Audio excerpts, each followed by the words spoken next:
Hi students, welcome to our third topic in pre-calculus for the second quarter, and we are going to discuss in this video about the circular functions. So our objective is for you to illustrate the different circular functions, use reference angles to find exact values of circular functions. But in this video, let's focus first on our first objective. Okay, so we define the 6 trigonometric functions in such a way that the domain of each function is the set of angles in standard position. So, in this lesson, we are going to discover the trigonometric functions with real numbers as the domain rather than set of angles. So, when we say set of angles, if you can remember, our 6 trigonometric functions has the domain of the set of angles. Example, we have the sine 30 degrees and the cosine 45 degrees and others. But in this lesson, we're going to define the trigonometric functions with real numbers. So let's recall the trigonometric functions with the set of angles as the domain of each function. So circular functions, gitawag pa din nato na siya nga trigonometric functions. So if madugtuman ninyo nga kaning mga trigonometric functions, those are the sine, cosine, katong tangent, cosecant, secant, and cotangent. So these functions that measures 0 to 90 degrees were defined as the ratios of a right triangle. If nakadumdum mo, diba? We have the so-called SOH-CAH-TOA, in which ang sine is equal to opposite over the hypotenuse, the cosine is adjacent over the hypotenuse, and then the tangent is the opposite over the adjacent. So let us go back to that concept first. So we have here a unit circle in figure 3.1. So we have the angle theta, which is the angle in standard position, and we have the point P.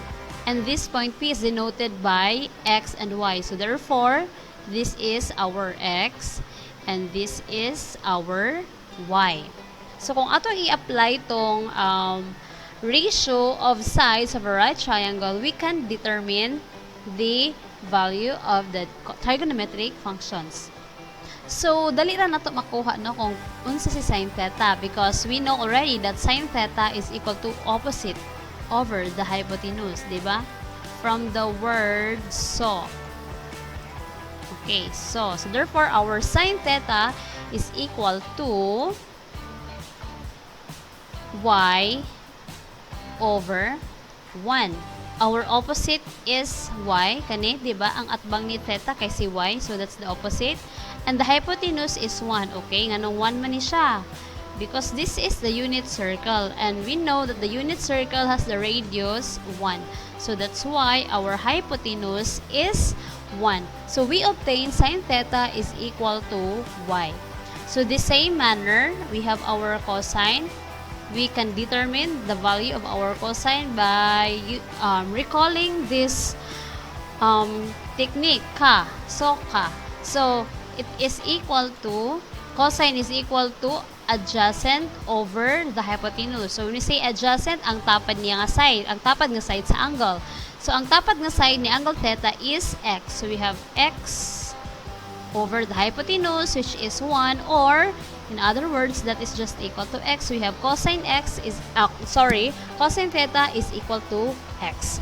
And lastly, we have TOA, TOA, which stands for tangent is equal to the opposite over the hypotenuse. So we obtain the tangent theta as y over x, in which x must not be equal to 0. So we obtain these 3 common trigonometric functions. So ang cosecant, ang secant of cotangent is just the reverse of sine, cosine, and tangent respectively. Now let's proceed to some example.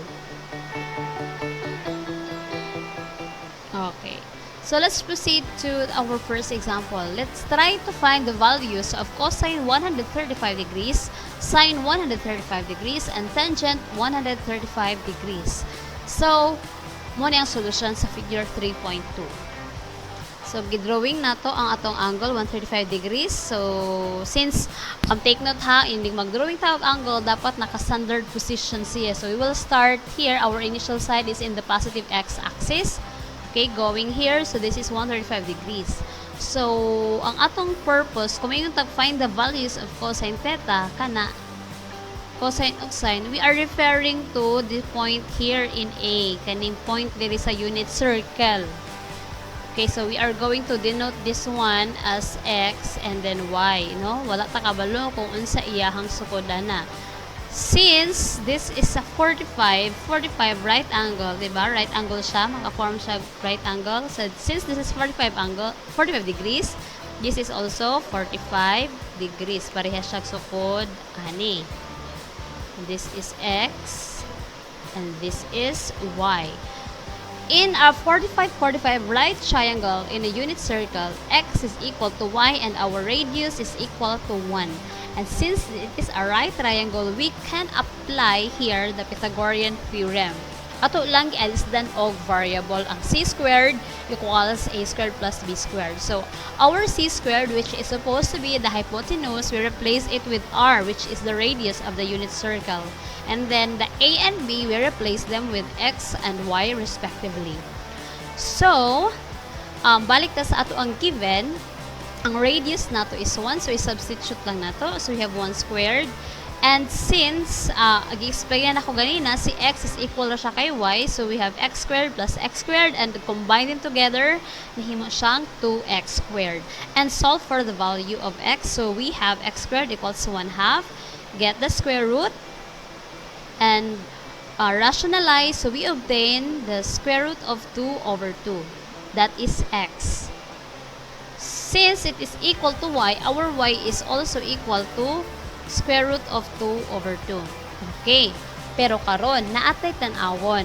Look at the location of the terminal side of our angle.